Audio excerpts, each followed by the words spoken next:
Howdy, folks. I'm Jeff Gonzalez, former Navy SEAL, founder of Trident Concepts, and host of the Bulletproof Workshop, powered by AR15.com, where we discuss knowledge, skills, and ability to help bulletproof your everyday performance in whatever your field or passion. Welcome to Podcast 036. My next guest is a former U.S. Marine and competitive shooter, having achieved several titles and championships with various shooting associations. He has worked and consulted with many companies on both product design and sales development, having achieved great results delivering quality products to the marketplace. In this process, he's trained thousands of students over the last several decades from all walks of life, both professionals and private citizens. He utilized the lessons learned from his experience and observations to push the boundaries of product innovation. Renowned for his preference and exploitation of traditional double-action firearms, he's provided training and instruction on the finer details of mastering the long pull. He's a Marine, champion contest shooter, lookout innovator, handgun educationist, and long pull savant. Please welcome to the show, Ernest Langdon. Thank you. Ernest, thanks for coming on the show. Who wrote that? I like that. You can get a copy of it if you like. Put it on your I Love Me wall.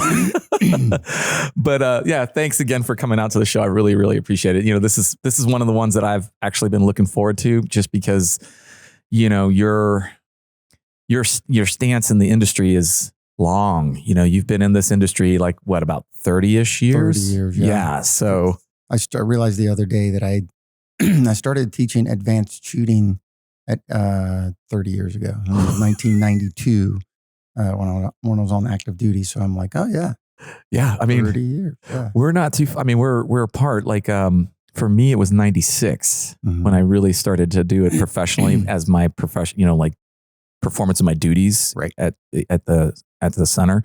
So it's kind of interesting to see the parallel tracks that we have and all the things that, you know, you've accomplished in this time period. So I like to start our podcast off by helping the audience, the viewers, to kind of get to know you a little bit, starting with, you know, where you hail from? Where were you raised? But before I let you answer that question, we're going to take a quick pause to thank our sponsors. New for 2023 from CMMG, the Compact Action Descent is now in 9mm. Their Descent line took portability to a whole new level, and now they've done it again. Available in 6.5 and 10.5 barrel lengths, this compact platform offers the modularity of the AR-15 while being compatible with a wide range of magazines and ammo. The soft recoiling radial delayed blowback system makes this pleasant to shoot and comes with the reliability that CMMG is known for. For more info, check out cmmg.com. And we are back. All right, so Ernest, where do you come from? Where do you hail from? I grew up in North Carolina, just outside of Charlotte. Nice, beautiful area. It is. It's funny because it's Matthews, North Carolina. I don't know it well. Yeah. But it's not anything like when I grew up there. I was the second to the last house before farmland. Wow. So I was fortunate. I feel like I was fortunate where I got to do a little bit of suburbia to the literally in one direction, and the other direction was farmland. Wow. And a horse barn where I could ride horses. I could literally walk through my neighbor's backyard and go hunting out. So very, kind of unique, but you can't do that there anymore. I joke, there's a Caribou Coffee where my horse barn used to be. No kidding. So. Well, yeah, that's true. I kind of grew up in Central Texas where when I go back to visit, we were considered like the other town. Mm-hmm. And now we've been enveloped by the main city. So it's like crazy. So sounds like you had one of those types of childhoods where spent a lot of it outdoors, a lot of it doing the things that kids our age back then just did naturally. Yeah. Did that kind of propel you in your military career? Or what kind of got you going in that direction? That's a good question.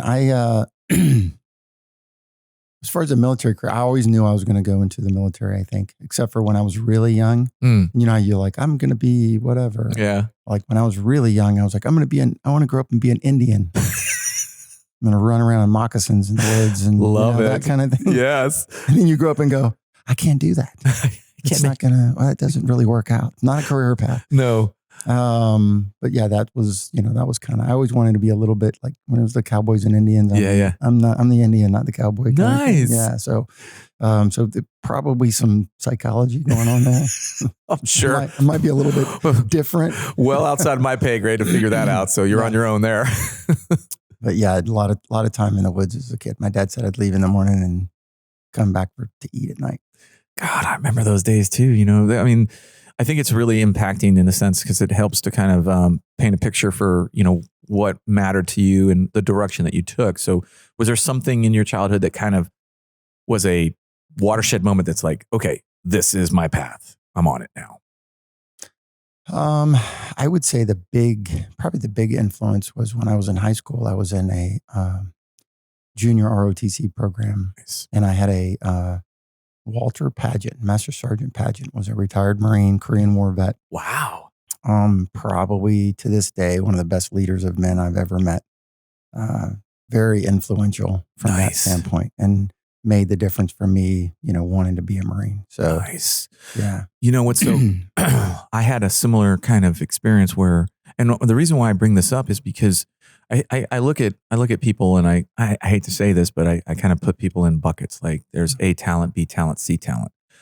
And, if you are A talent, you're looking for other A talent. And when you're still kind of in that forging process, that very moldable process, you really gravitate towards what you believe is your pathway, So in this case, the leadership that you saw from Master Sergeant, was it? Yeah, Master Sergeant. Yeah. So was huge, that made an indelible mark on you that just poof. And I think that's something that speaks to the mentorship that is so important for men, young men, as well as older men, to have good mentorship and kind of guide us in that path. So Master Sergeant put you in the right path, and right after high school? No, right after high school. Well, yeah, I did. I woke up one morning with bloody knuckles and a bruised head and said, yeah, it's time. Oh, no. Did you have a court order? No, but it was, I knew it was going to happen, but I was like, the delayed entry program was like, oh, you'll do this. And I was like, no, I'm not going to do that. I can just do it when I do it. Right? Yeah. I had already done all the pre-work, the ASFAB and all of those kind of things.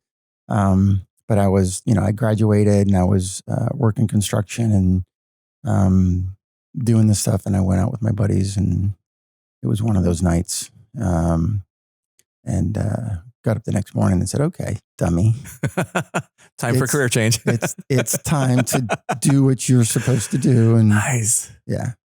Those types of moments, though, can be very powerful motivators. They can get that, because there's always that, you're looking into the abyss and you're like, oh shit, that looks like a big change for me. Change is scary.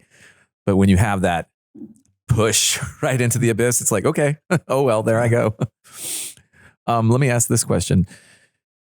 Like when I talk to people, and I'm always looking to see kind of like, what are their cheat codes? What are their kind of like their secrets, if you will?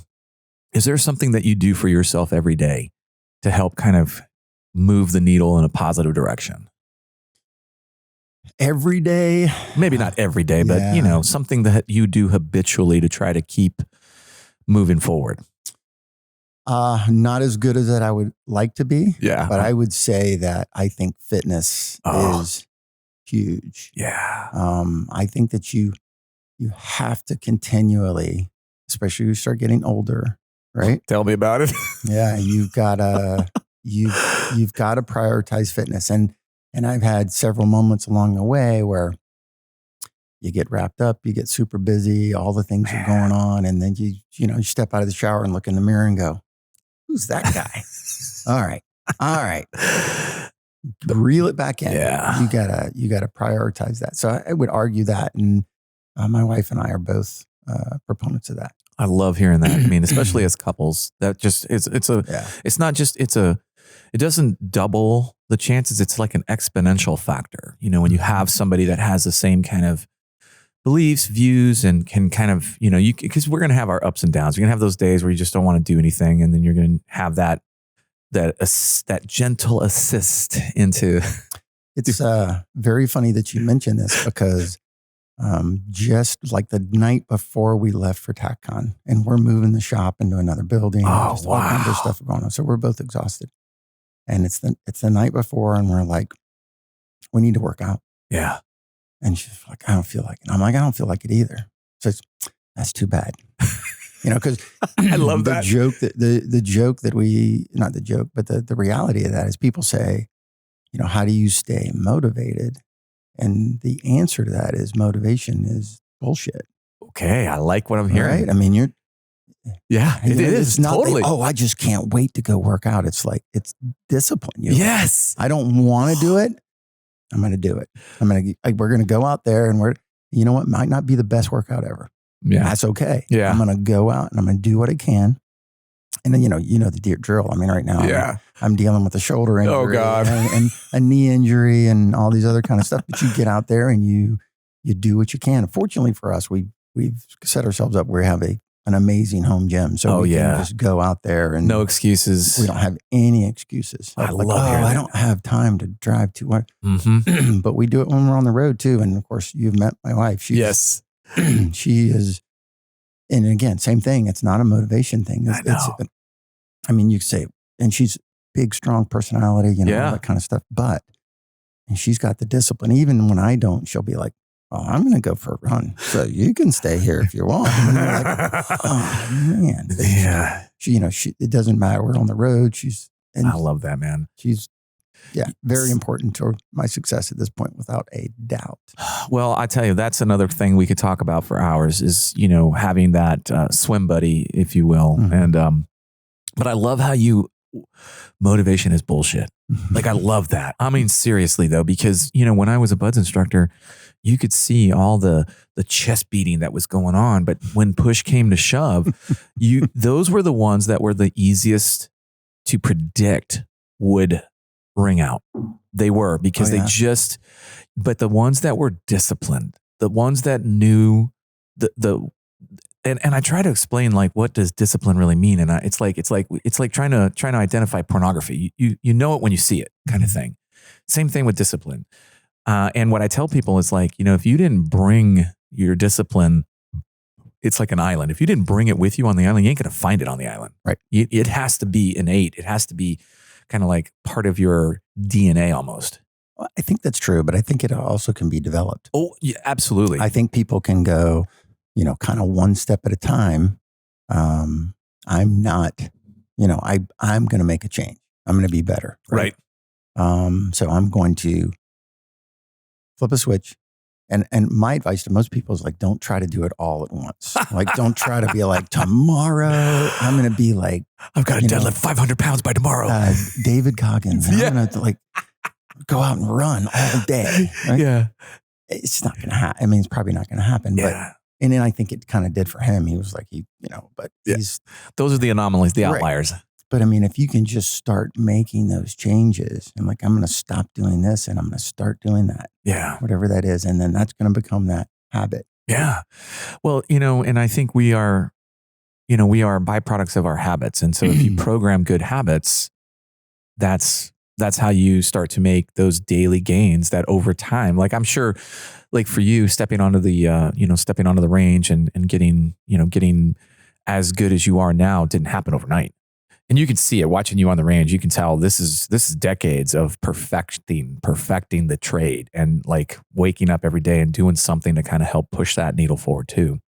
And I love watching that. Like, I do. I truly appreciate that level of whatever field it is. It could be anything, but I do appreciate that, because that is to me money. Mm-hmm. Like money. Just watching that happen, you're like, okay, that's somebody that is disciplined and has the kind of like the know-how to get there, because those are the two things. Like, discipline will only get you so far. You got to also have to make sure, you can keep butting your head against the wall over and over and over again with discipline. But if you can combine it with the know-how, the knowledge to kind of get going, that's the key. Yeah.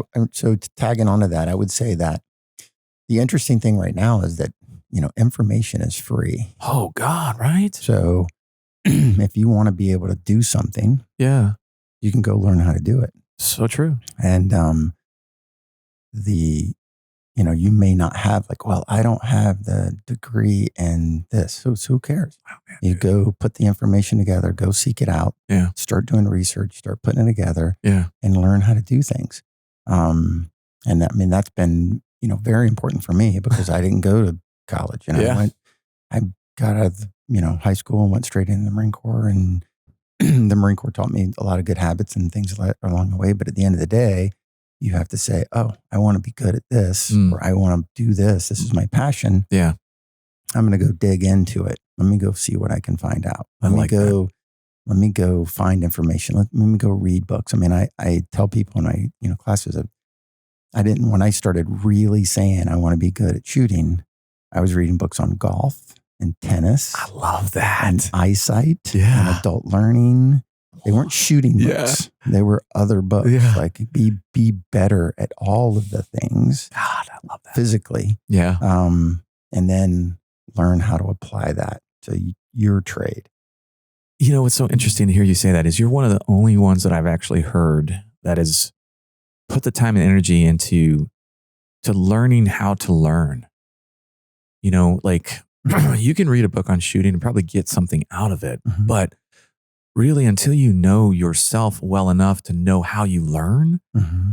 a lot of that information, there might be huge nuggets of knowledge that you just can't extrapolate because you just don't understand how to learn. So I've done the same thing. And it's funny that you mentioned golf because especially when it comes to shooting, I don't golf. I know I don't either, but I have some clients that were, former PGA pros, and to talk with them and see the parallels between the level of precision and accuracy within their domain and how they actually, like, I just go to the golf range and hit balls, but it's go to the shooting range, just shoot bullets, that doesn't produce the outcome that you're looking for. So that was actually super cool to listen to how they do it and actually watch them learn something new. Like they came to me to learn how to shoot and do shooting stuff. And so to watch them take what they had learned through their experience on the golf or in the golf domain and actually take that same knowledge, it's a force multiplier. It's like, it just takes everything that they do. And it's like, they're not a novice. Mm-hmm. They're coming in almost at like an intermediate level because they have that background. Well, they understand the mental game. That's another thing too. I mean, that's huge. They know how to be positive and make changes mentally and flip the switch and go, okay, you can do this. We could dive into the weeds for hours about that. But for sure, they know how to do that because, you talk about pressure. If you're a PGA tour, like, it's coming down and you got to make all those different shots and you got to make that long putt or whatever it is. And again, I'm not a golfer. So, my dad was a golfer. So he loved golf and I would sit and watch golf with him, especially as he got older. Yeah. And that, so that's what I know about golf is from what I read. And 100%. I mean, I have gone out on the golf course for like bachelor parties and charity events and stuff like that. And I'm just like, it's like, just keep me pointed in a safe direction. That's all I want, My wife calls it military golf. Left, right, left, right. I love that. That's funny. Let me ask you this question. What was the hardest part of growing up?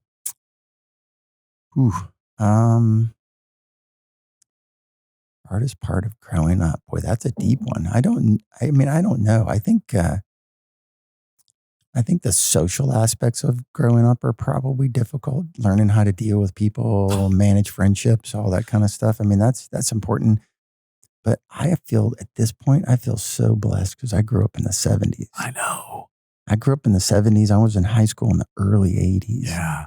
So it was a completely different world. I honestly have so much empathy for kids that have to grow up in the age of social media ain't that the truth? I got to have a self-image out on the web for everybody to see. Yeah. That's horrible. Oh God, I didn't have that. You couldn't be more right about that. I do. And I have two boys that kind of grew up through the social media age in high school, and it was difficult. And for girls. I can't even imagine. I mean, I only had boys, so I had the difficulties of that. I can't even imagine for girls. So I just think, my daughter's now late 20s. But she managed that fairly well, I believe. Nice. She never has really got too wrapped up in Instagram for a long time. She's like, I'm not going to do a Facebook. Good for her. Do whatever kind of. Yeah. But it's just a recipe for disaster. I mean, the whole thing is just bad. I mean, even now for adults, I see adults just being complete idiots and acting and it's so true. It's like, it creates narcissism. 100%. Right? I feel like it can turn normal people into a narcissist that were never a narcissist before. They get so focused on themselves and their image on this stupid device that they can't, It's so true. Like I look at social media like nuclear power. If it's channeled and contained and done well, then it's great. It's amazing. An amazing tool. And Absolutely. then if not, you get a Chernobyl and it's like bad. It's really bad. Really bad. And social media being what it is, it's very, there's a great analogy because one bad post, dude, we had to survive the woke the woke era. In sociology classes in the future, there'll probably be this whole chapter on, the woke culture and what really happened there. But yeah, dude, during this time period, I've become a little, because the other thing too is in our industry, we also engage on social media to connect with our customers and our clients, our friends, and the fans that we have. And, that's something that I feel I used to not be too enthralled about, because it was just like, well, like we talked about this a little bit before we got on the air, which is, like when I'm done training, I just want to go back to my hotel or the house or wherever and unplug. Because it's such a, people don't realize that the mental energy that goes into being on the fire line as an instructor, watching everybody is a huge drain. Mm-hmm. And being, then not being able to turn that off when you go out to socialize just means that you're in a deficit, you're in a hole, and you never really catch up until you can literally like lock yourself in a room and just stay there. So I've been a little standoffish with social media for a while, but now, you have to engage. You have to be out there. You have to kind of do that sort of thing. So you start to, not being there starts to send other messages. Right? It's true. Actually, it's so funny because I was talking to somebody and they were mentioning how in today's day and age, from a security profile point of view, back when we were there, there's also kind of like, hey, the quiet professional. Don't go out, don't go bragging, don't go do any of that stuff. Be a professional. So I also did not like to engage in social media for that reason. But he was telling me that in this day and age, it is considered a red flag if you don't have anything on social media. From a security point of view, that means that there's something kind of wrong. So I was like, you're hiding something. Yeah, exactly. So it's like a complete 180 from when we kind of were growing up, like when it was actually preferred for you not to have any social media. Now it's like, yeah, guys need to have, if not, that's a red flag. So, so next question would be like, what's been the biggest challenge in your life? Biggest challenge in my life. Yeah, I don't know. It's probably still coming. That's awesome that you have that perspective, though. I don't know that. Well, I've had challenges. Sure. But is there anything that like, oh, this almost got me? Yeah, right? Yeah. And I mean, so I'm a big believer in that. There's been a lot of things on the way that I thought I wanted. Right? I wish, this is what I want. This is where I should go. This is what should happen. And then had it happened, I wouldn't be where I am right now. Wow. And so, I can look back and go, oh man, I wish it this or that or this. Yeah. The reality is the things fell in place. And again, it's one of those things where that didn't work out, but this is working out. So I'm going to put my head down and go in this direction. Right? I'm going to give this all I got. And that has been, it's at this point wildly successful for me. I'm in a position that I, when I was a kid, right? Yeah. Would have never thought that I would be at this point in my life. Right? Yeah. Again, let's be honest. When I was 18, I didn't think I'd make it to 30, right? I had similar join the Marine Corps, or eventually something will pop up and I'll go. I probably won't make it. Right. Yeah. There's been many of times where I'm like, yep, here we go. Yeah. I'm probably going to die. I laugh only because I had almost the exact same mindset. Yeah. It's like, this is what happens. Yeah. But until I do, you're going to get it all. Yeah. And it's funny too, because, I look at, and greatest challenge may not have been the right way to put it, but really interested in like, how do you approach challenges? We kind of hit on it already. Like what needs to happen here? Mm-hmm. And, from a business standpoint, who do I need to go see or hire to help me do this? If I can't afford to do that, right? Yeah. How do I learn how to do it so that I can make it happen? Example I would use is when we were going to put red dots on the 92, right? That's not a good way to do it, right? There was no good way. Yeah. And I wanted Beretta to do it. I was like, you guys need to do this. We got to figure this out. Yeah. And they came back and said, well, the first thing was it's impossible. I'm like, that's not true. That word doesn't exist. Yes. Come on. Impossible. And the second silly, one was like, silly man. Yeah. Then we'll do it this way. And they showed me, and I was like, that's not going to work. It's way too high. This is the problem. That's the problem. I tried to tell them. And, and they're a manufacturer. They're going to do it the way that is the most logical from a production standpoint with the least amount of changes and not changing, as few amount of parts as possible. Yeah. Henry Ford kind of thing. Right? Yep. And I was like, well, no, we got it. I'm like, okay. And at that point they were like very non-committal about if they were going to do it or not. So I was like, well, I got to do this. And then you start talking to people about designing parts and they were like, well, you need to hire someone and do drawings and put it in SolidWorks and all this other kind of stuff. And I was like, what if I just taught myself how to do SolidWorks? Interesting. And design the parts myself? Then I could do that. So I taught myself how to do SolidWorks. I bought SolidWorks. I bought a computer for it. Went out and reached out to SolidWorks and how much does it cost? And it's not cheap, by the way. It's really expensive. It's a hell of a lot cheaper than hiring someone that has to do so many design iterations because you're trying to explain to them what it needs to be. And they do it and you go, nope, that's not quite it. Start over. And then you're paying them an hourly rate or whatever it is. Oh my God, yeah. So just taught myself how to do it. I love that.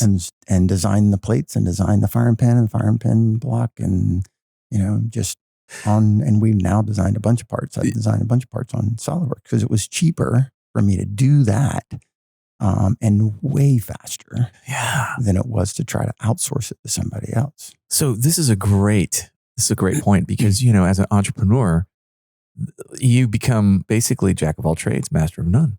You have to do a little bit of everything. You have to be a web designer. You have to be a webmaster. You have to do social media. You have to do all this stuff. And eventually you get to a point where you can outsource it. But in the beginning, when you want to try to make those big gains, those big achievements, it's on you. Right. It's on you to do that. So that's an impressive step of overcoming the challenge because, trying to deal with, and I wouldn't say there are bureaucracy, but there's a bureaucratic process to make any kind of change at that level. So it's like just moving the mic that much would cost. There'd be like, well, let's do a study to make sure that's going to work, and then do we have everybody involved in this? Mm-hmm. So, in Beretta's case, and in their defense, their process of validating something that they've changed is really extensive. And it requires a lot of live fire and multiple guns and all kinds of stuff. So when you go to them and say, make a change, it's like, whew,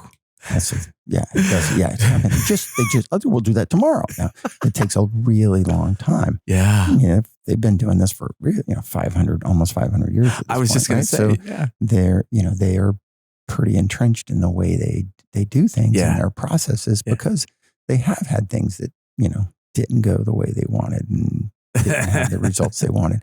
And what is required for something as a product in the pistol world has changed. Yeah. Right? I mean, so true. What we want it to do and how long we want it to last and all of those things is different than it was. New for 2023 from CMMG, the compact action Descent is now in 9mm.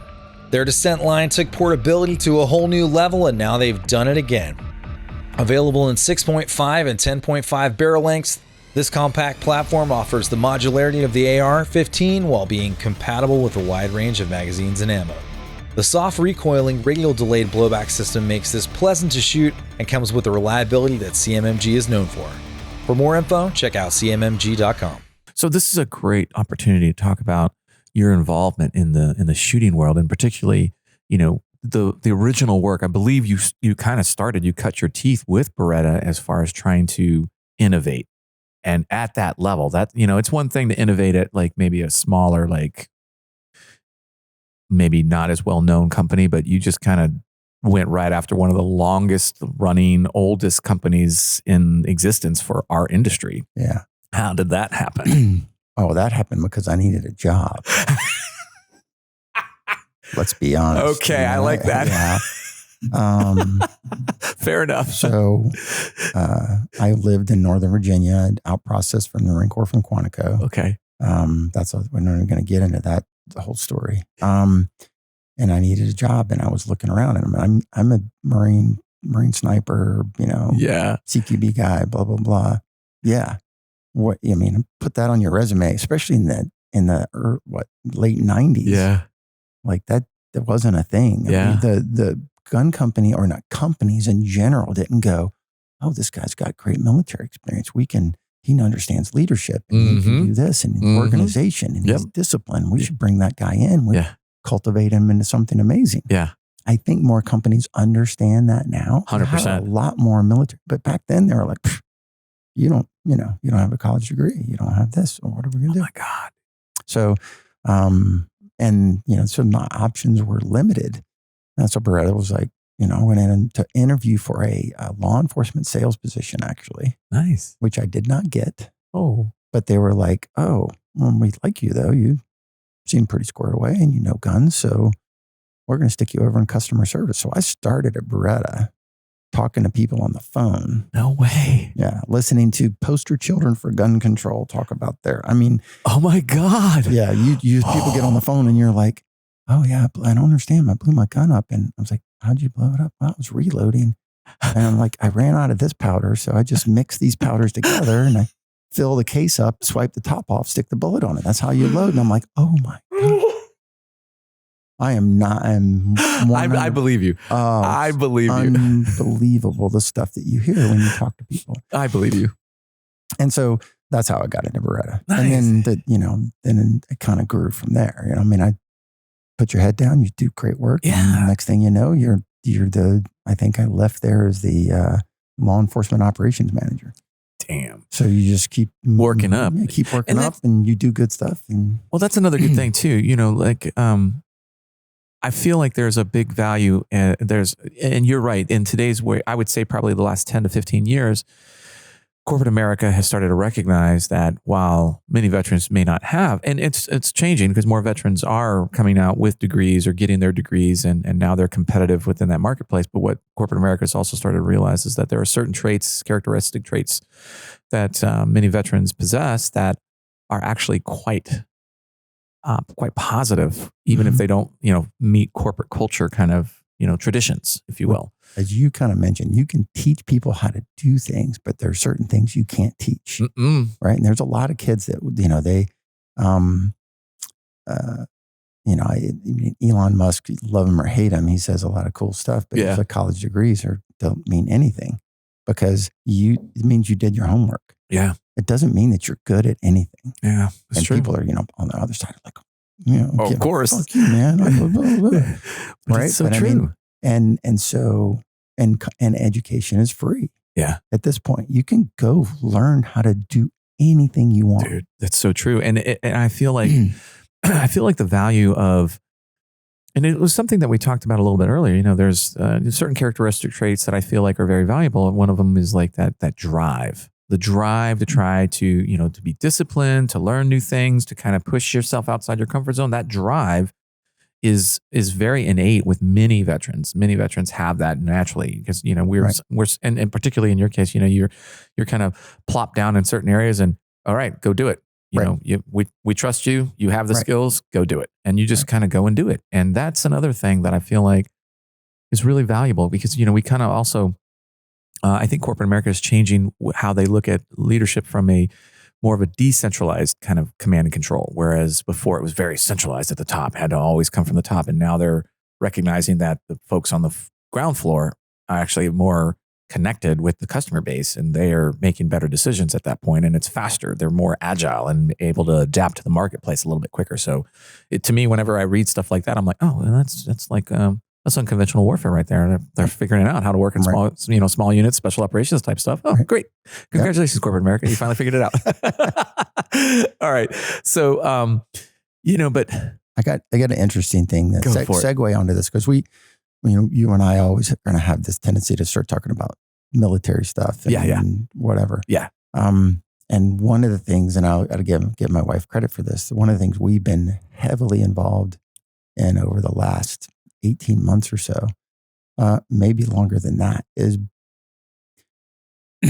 we have right now in our industry, the gun industry, so many new gun owners. Yes. Okay. Yes.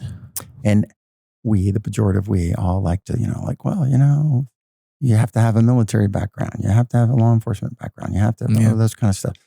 And what we're trying to do is kind of send the message to the gun community that, hey, you need to be a little bit more welcoming and opening to these new gun owners and talk to them and meet them where they are instead of trying to, teach them like they're in the military, teach them like they're in the academy.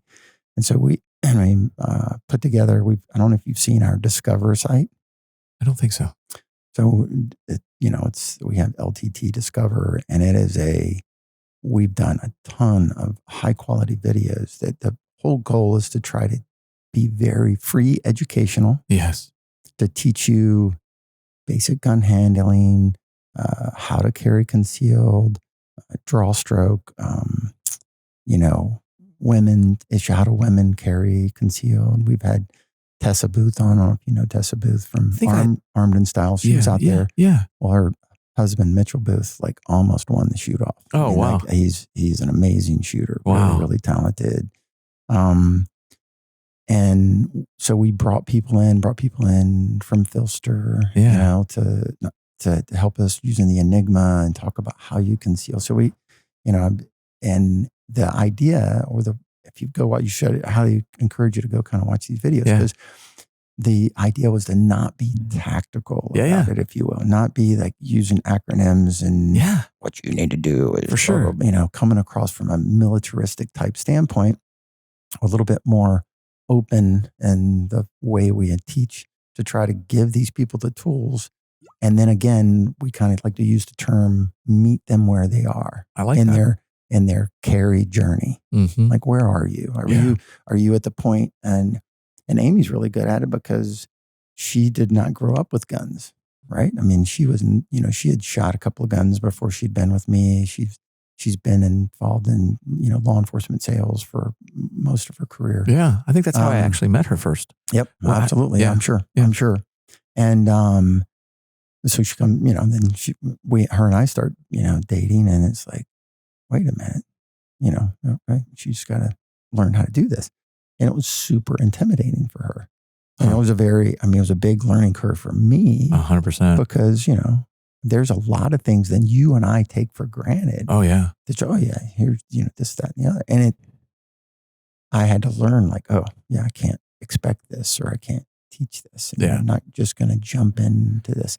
And so it took her a while to learn and kind of do that. And so her take on it is like, hey, there are a lot of people where I was and they want to get to this other place, but it's an intimidating, stressful, difficult, scary journey for people to learn and go down this path and get to the point where they are comfortable carrying stuff. So. First of all, I'm thrilled to hear that. I really am. Several years ago, when I kind of made a shift in my career path where I went to work as the director of training at an indoor range, beautiful indoor range in Austin.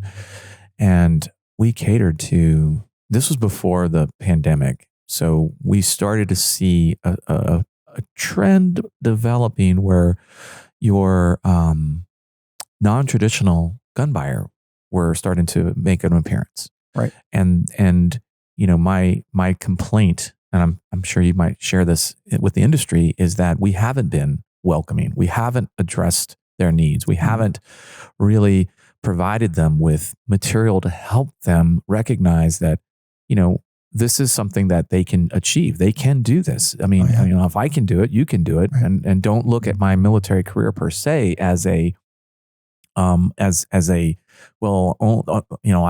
to go through all those hoops to get to that level. That's not entirely true. There's plenty of people who have provided, great role model or lead, mentorship kind of processes. And I think hopefully more programs like what you're doing will resonate with more people. I mean, we have I don't even know what the correct accurate numbers are as far as new gun owners, but so many of them are just, they're left to fend for themselves, right? Because the industry as a whole has not recognized that we have to take a step back.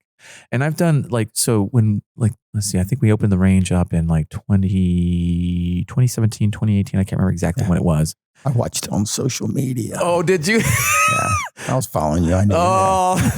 But it was like, he's going to run a gun range. But it was, I'll tell you, it good was for him. He doesn't have to travel all the time now. That was the hope. But the good thing too was that it really, I'm going to be honest, that at that point in my life, I was like, you know what? I need to be working at where I can do the most good, which in my opinion was okay, guys that are fighting overseas, law enforcement front line here in the States, and maybe the private citizens over here. And I went through a reality check for myself when I was realizing, okay, you know what? There are thousands of guys that can work with the military guys. There's thousands of guys that can work with the law enforcement, but there's not a lot of people that are willing to work with this new gun crowd. And what I want is, like I mentioned earlier, the A talent pool to be addressing, because I want them to see that the best of the best is willing to work with them and bring them along this journey and share with them all the trials and tribulations, but kind of give them a fast track, if you will, so they can kind of figure that out. And so I'm thrilled to hear that. I feel like more should be done in that area. And I hope that the message that the audience hears is that, we need to kind of crack the whip on the industry as a whole. Right. And it's hard to say industry, and because you can't really point to one thing, there's not a centralized command here. It's all our fault. It's all of our fault that we're that way. It is. We all have a tendency to want to go, well, how can he teach me how to shoot? What's his background? Yeah. Is he, is he law enforcement, military, whatever? If he's not that, he doesn't know how to shoot. And that's completely not true. But how do we get people from a less intimidating standpoint to bring them along that journey that they have to go through to get to that next thing? And I think that that is something that the industry needs to address. And one of the issues that we ran into is that most companies, you're talking about gun companies, when you start down this path, they go, well, how do we monetize that? We need to make money doing that. And so we went down this path and we'll monetize it. It'll be a membership and you pay this and we're like, nope, we're not going to do it. We're just going to invest in it. Yeah. Hope it's the right thing. Hope it pays off, but this is important. We were like, this is super, super important that we help people down this path. Yeah. This is when people talk about being pro 2A. Yeah.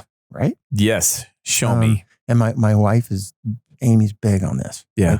Like you say you're pro 2A, but how are you bringing more people into this community? Are you helping 100%. Them in, or are you scaring them away? Yes. And what's really nice to hear is that, I feel like the more that we talk about this, obviously the more likely we are to see some change. And, I don't know what that change is going to be, but I do know that that the more that we recognize that we're not helping ourselves as an industry by alienating these people and it can go a lot of different ways. Like I've always, you hear people talk about, well, what's his resume? How is he able to teach? But we've also created this kind of like two-headed monster, where on the one side we say, well, it shouldn't be what his resume says. Mm-hmm. But then on the other side, it's like, well, what does his resume say? Mm-hmm. So in my, what I try to get across to people is like, you want somebody to be able to connect with you that has ability to empathize with the all those fears that you just described, all those concerns that you have. Until you can actually put yourself in their shoes, it's hard for them to build. It's hard to build that trust. Absolutely. And eventually get that trust. Well, it's difficult for people that maybe do have the background like you and I have. Like people say, well, it's not about body armor and helmets and night vision goggles and whatever, because we all love that stuff. Yeah. I don't have anything against that. Yeah. I mean, if that's what you want to do, great. For sure. But that's definitely not the starting point for people that are like, hey, I want to buy a gun. Well, what you need is a set of $10,000 night vision goggles. What? Yeah. That's so true. It's so true. You need a 1 second draw. I need a 1 second draw. Yeah, it's going to take you like 7 years of training, and you're going to 10,000 hours of practice, and then you'll be ready. Right? It's like, what? I just want to protect myself and my family. I know. And that's all the things that we do within our industry as a whole to create that intimidation or that fear factor, and you're right. We do it to ourselves, and it's frustrating because I can see that too. And I try to look at the industry and I try to say, okay, well, what can I do to try to create this shift? Right. What can I do? And obviously, I had no idea that was something that you guys had worked on. I'm thrilled to hear that. Definitely want to support that. Yeah, we'll get you the information. Oh, absolutely. We'll put it in the show notes. 100%. On our, absolutely. Here's the really the thing that's probably makes me the proudest of it. Oh, nice. And again, this is. I have to give credit where credit is due because I'm the gear guy that, figure out how to build stuff, whatever. Yeah. This is Amy's project. Her and Bill kind of drove this train. And their ideas of like, oh yeah, this is great. And, but Amy really drove the train on it. But when you go, like I was at the SHOT Show and a guy in the Ruger booth goes, man, those Discover Visit videos are awesome. I use those in my classes all the time. Nice. When I work at the range and I teach new shooters. And I use those videos to help them. And that's I'm like, awesome. That's amazing. Yeah. Right? I mean, that's like we're having an impact and people are using this information to help, people along the path. And so that's like huge. Like, it's just like, oh yeah, it gives you a little goosebump. And you're like, yeah. I mean, when I got approached by Brownells, I can't remember how many SHOT Shows again, but it was like right before the pandemic. And they, I don't know how they found out about this, but they heard an idea that I had, which is similar to what you were talking about. We need to address this. We need to have something. And it I've had several conversations with past students that did wonderful things to protect their families. Thank God for that. And those are very rewarding, very rewarding.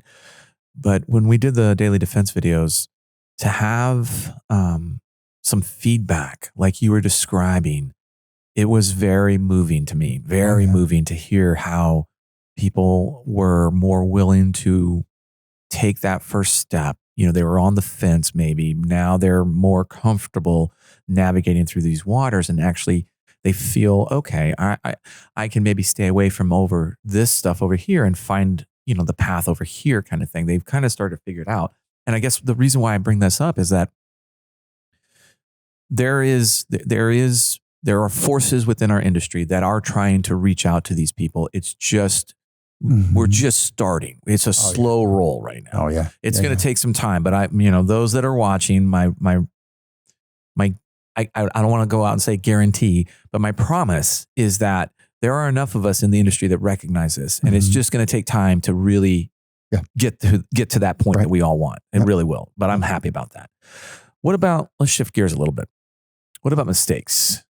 How do you handle when a mistake happens and you realize, that was a big mistake? How do you handle that? Oh, wow. So failure is part of moving forward, right? This kind of happened, right? Yeah. I just had one just recently where I did some math wrong on a site that we were having built. So I had 1,000 sites built to the wrong size. They are garbage. I'm so sorry. It was expensive. I'm sure it was. But the first thing is like, you just got to admit you made a mistake. You screwed up. You got to admit it. You got to own it, right? You have to say, yep, that is my fault. I screwed that up. I didn't give that the time that it deserved. I didn't check my stuff. I didn't do whatever. Yeah. My fault. Yeah. You got to own it. There's just no way around it. If you try to skirt it and be like, well, because of this and he did that, and whatever. And somebody else should have checked it. No, you got to own it. Yeah. You got to go, yep, I screwed up. I forgot to do this. I didn't do that. I didn't whatever. Because it's daily. If you tell me you're not making mistakes every day and you're not forgetting something, you're lying to yourself. I think that's 100% right there. First of all, we are all fallible. I myself am probably more fallible than many. And I make, like when I make a mistake, there was this point in time when I would just get so mad at myself that I made the mistake that I forgot to really value the lesson that the mistake should teach me. Yeah. You're like, oh, you get so angry and you're just all pissed off. And then, it's taken me, I guess I have matured to finally recognize, okay, that mistake happened. Like you said, own it. That's the first step, 100% is to acknowledge it. And then the second step is, okay, what does it teach me? What do I get from this?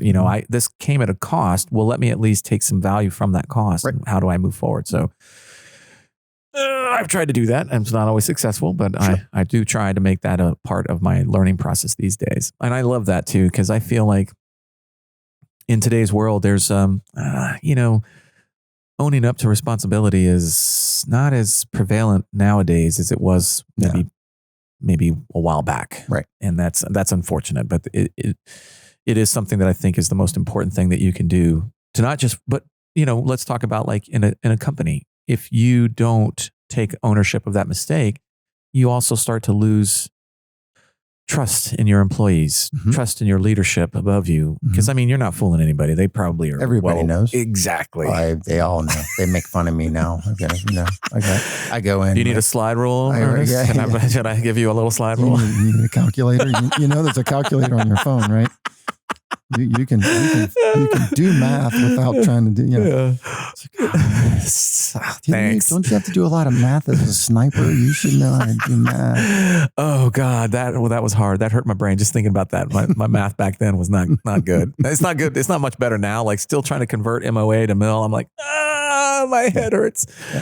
So luckily you're right. I can just pull up my phone now and do it on my phone. Back in the day, we had, I'm sure you guys had this too, because you guys were leading the pack in a sense, the laminated sheets that had all the, every yard line and what every mill meant. Oh God. Yep. And taking those in the field and trying to figure all that stuff out. Oh God, that was painful. I still have the little solar, it's somewhere. I still have the little solar powered calculator that I used to tote around with me. That's brilliant. The solar powered I did that when I was like, and there was the joke. At some point you have to be able to do it. You have to be able to do it without the calculator. So you got to be able to do the math. Yeah. You have to be able to do long division and whatever kind of stuff. And the answer was, you're not going to have a calculator with you all the time. Yes, how things have changed.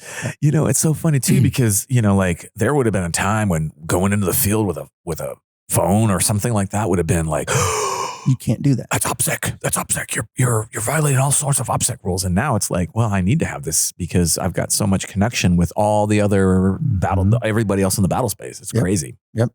All right. So let's talk about the future. Let's talk about what's going on for you and where's your future vision at now? Oh, we're just, obviously Langdon Tactical has been growing pretty quickly. 100%. We've done really, really well. It is difficult, I would say, because we say this all the time. Inventory management's the bane of our existence. Just trying to manage that, and people don't understand it. And I don't know what the number is now, but I think we're up to like 1,300 SKUs or something like that. What? So, it's crazy. And, this has been going on for long now, but barcodes and scanners and, managing numbers and doing all that other kind of stuff. And counting, you end up having to count parts and we're like, why are we off on our numbers? Oh, geez. I mean, it's, but the future is doing a better job at that, growing, adding new products, working with the vendor partners that we have now to, come up with, new products that the customers are asking for, And so I've got, 2 parts for me is, me being the kind of the idea guy, or as my, Amy calls me, the gungineer. Right? Oh, I like that. I'm not I'm not an engineer. I'm not a school trained engineer, but I got a lot of experience in the gun industry and product development, everything. So I'm merging those two together. So I have to figure out, okay, so what is good, what ideas do I have that people will go, oh, that's cool. Yeah. So that's what we got going on. Yeah. That sounds, well, it's exciting because, that's the name of the game, innovate. You're continuing, that's what you're doing. You are innovating as you move forward. And as new products enter the market, from what I observe is when what you do very well is you'll see a product and you'll see that product can be better. Mm-hmm. And then you'll see, then you'll innovate in a manner that helps to improve that product, which might have already been a good product, but you just have this knack, if you will, for making that product better. So as long as there's more products being delivered, there's probably going to be more opportunities for you to innovate new things and new directions. I guess the question that I have for you is that, are you going to stay kind of in just mainly the gun kind of industry, or are you going to start looking at stuff outside of the industry? I mean, right now we're going to stay in the gun kind of industry. I think one of the things that we have done that has made us successful is, we have our certain niches that we are good at, right? And I'm all about diversifying, right? But at the same time, you have to stay with what you're good at. No, you have to keep the lights on. And when a lot of people start saying, oh, I think I'm going to jump over here and start doing this thing, might work out really well for you. It might be, it might not. And if you'd have taken that same energy and devoted it towards something that you're good at, that you can deliver upon or whatever. So I'm not saying don't diversify, and I'm saying those kind of things, but right now I think we're gonna stay within the industry and the areas that we're good at, the things that I know. And then I know I can, and because I have tons of ideas still. I mean, there's lots of things that we can do, but you just can't do them all at once. So true. You just don't have the bandwidth to do them all at once. So true. Prioritize, figure out what the next thing is, spend the time dedicating towards it. And, nice. So I would be remiss if we didn't talk a little bit about the double action pull, and for the record, during the pandemic, I'm sure we all did kind of weird things during the pandemic. One of the things that I did was every month I changed out my carry gun.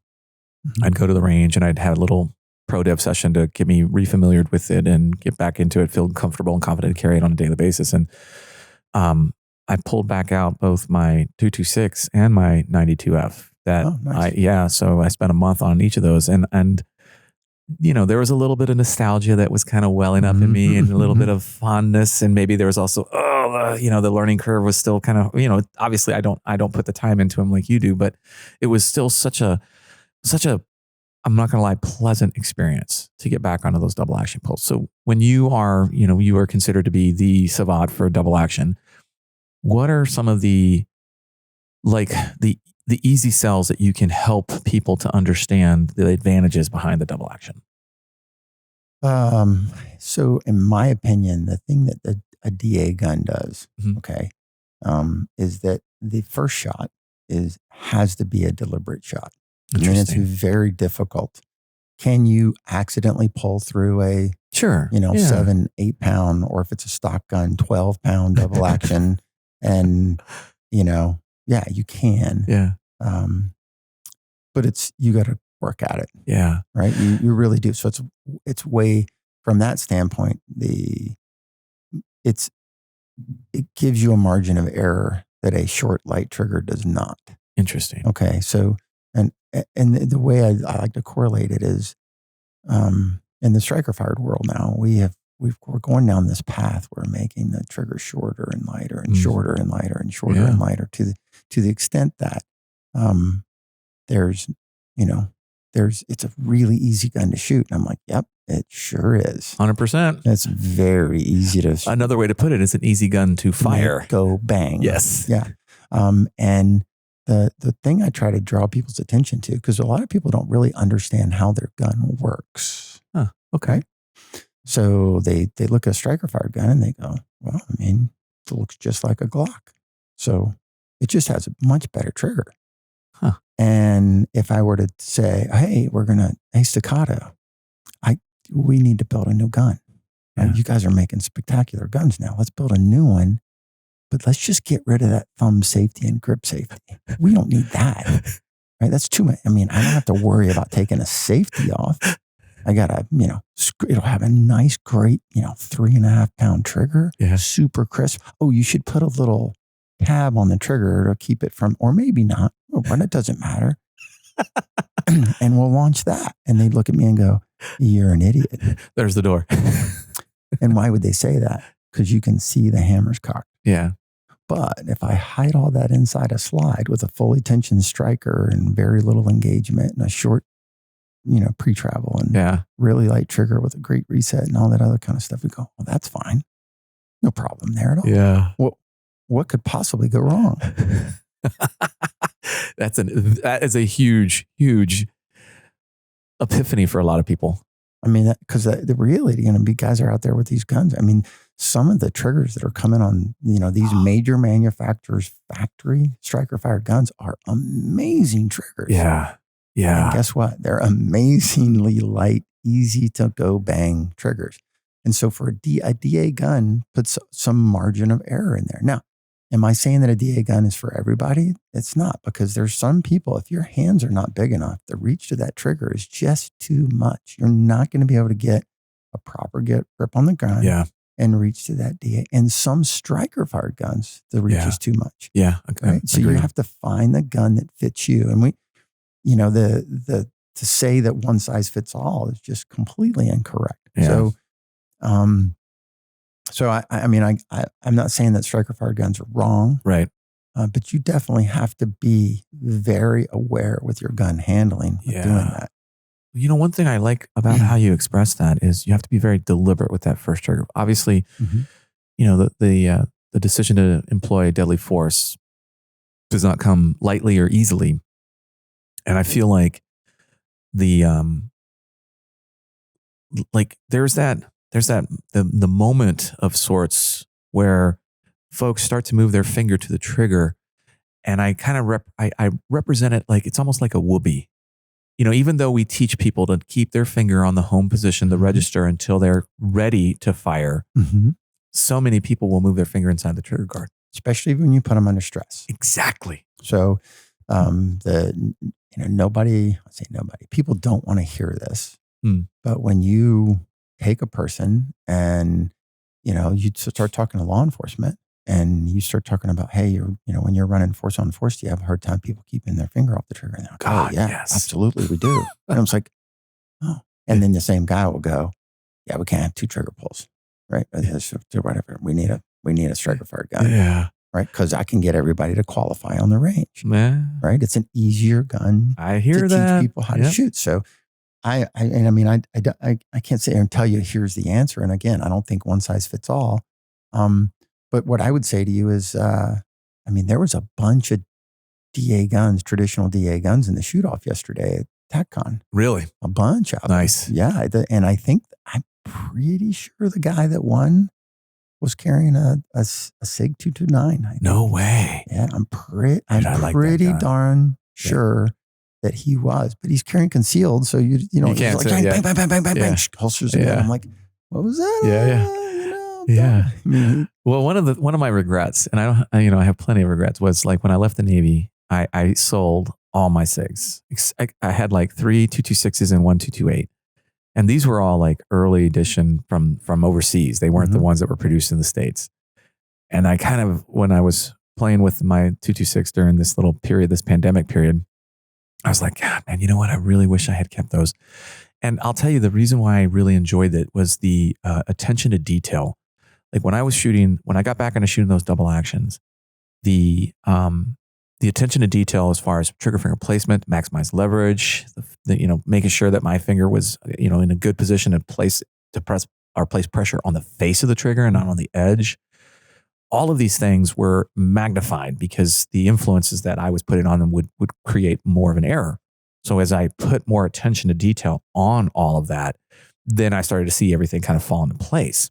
And when I moved back to, I think I went, it was like double action, 1911. I did carry 1911 for a while. And then I went back to, I carried a wheel gun, which is again, double action, I guess. And then eventually I got back to the striker fired guns.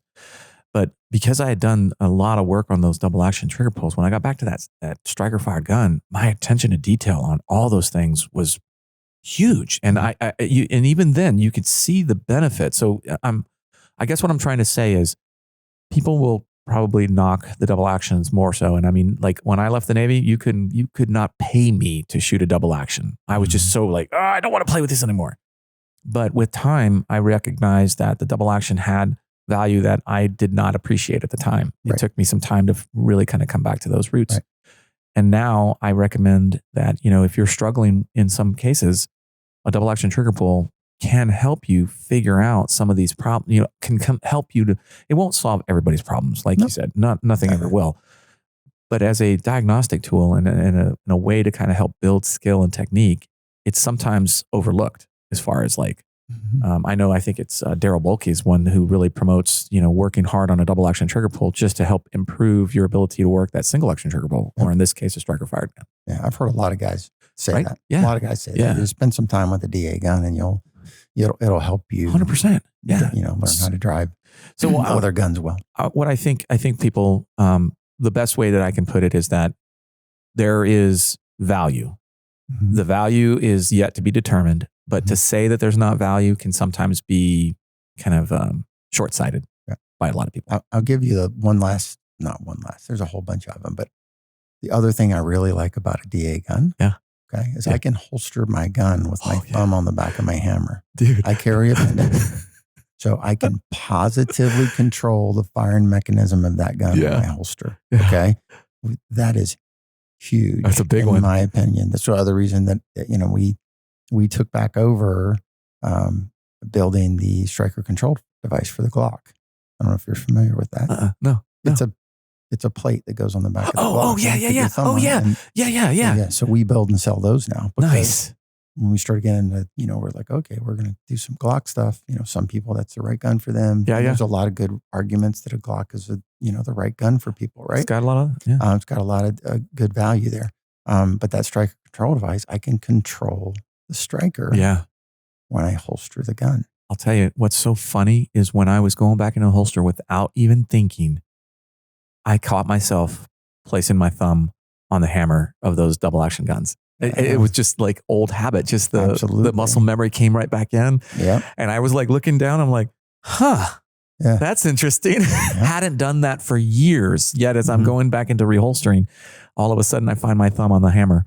So that was actually kind of cool to see, muscle memory, kind of like come back to the surface. Yeah. Oh yeah. It makes it, I'm not saying you can't, never cover the muzzle with anything you shouldn't want to destroy. 100%. But if you're sitting down somewhere and you need to reholster, kind of hard to do that. But I can put my thumb on the back of that hammer and I feel super confident. I know that is true. That I am controlling the firing mechanism of that gun. That's a big one. All right. Well, let's start wrapping things up with a final question. Okay. What's the biggest takeaway you want our viewers and audience to get from this show? Biggest takeaway. I don't know. That's a good answer. We'll go down the list. Motivation is bullshit. Discipline's important. Okay.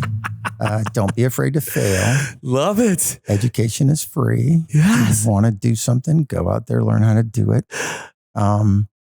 Be focused. I would say that, for people that are like, hey, especially if you're a younger person or you're a guy, not even younger, you're a guy, let's say you're getting out of the military and, hey, I want to be an entrepreneur. I want to do whatever. Figure out what you're passionate about. That's gonna, get you to be disciplined and have drive and stay focused for a long time. Yeah. Find out what you're passionate about. and turn that into your business. Don't try to copy what somebody else is doing because they're successful, or smart. Do something because, hey, that's the easy route. Figure out what you're passionate about. Yeah, I like that. And put in the work. I mean, you can't, there's a lot of time during the day. You can work. Yeah. This, you can work a real job. Yeah. Yeah. And you get home at 6, 7 o'clock. What time you go to bed? Yeah. You got hours in front of you that you can work on your stuff. You can get up early, start working on what that next thing is. I love that. And put yourself in a position where you're not relying on somebody else to pay the bills for you. That's a good point. I love that. And that's good, because I feel like the entrepreneurial spirit is a great thing. I think it helps spur innovation. I think it helps spur improvements in development. It kind of finds the cracks in what's existing right now and fills those voids really well. Right. And the last thing I'll say is, for all those, for AR-15, all those gun guys out there, be more open to the new shooters. 100%. Meet them where they're at. They don't have to be who you are, or they don't have to meet some mold that you have built in your head. Meet them where they are, help them along their journey, help them be safe, and be a good example for them. Man, that's great. That is so awesome. That is very powerful. I hope people really can appreciate that message. That's the money right there. All right, folks. Well, that's a wrap. First, I want to thank you, Ernest, for coming on the show. Thank you so much. Where can folks find out more about you and all the wonderful things that you're doing? We're on langdontactical.com, LTT Discover. We got all the links are at Langdon Tactical. And of course, we've got Instagram, Langdon Tactical, YouTube, Langdon Tactical, Facebook, Langdon Tactical. I'm sensing a pattern here. If you can't find us, you're not trying very hard at all. That's a good point. Google is your friend. That's right. All right. Well, I want to thank our audience for tuning in. Thank our sponsors. I want to thank the men and women for holding the line. Check out our previous podcast by visiting bulletproofworkshop.com. You can learn about me or learn more about me and training opportunities by visiting tridentconcepts.com. Until then, I'm Jeff Gonzalez. You're listening to the Bulletproof Workshop podcast. Stay safe or be dangerous.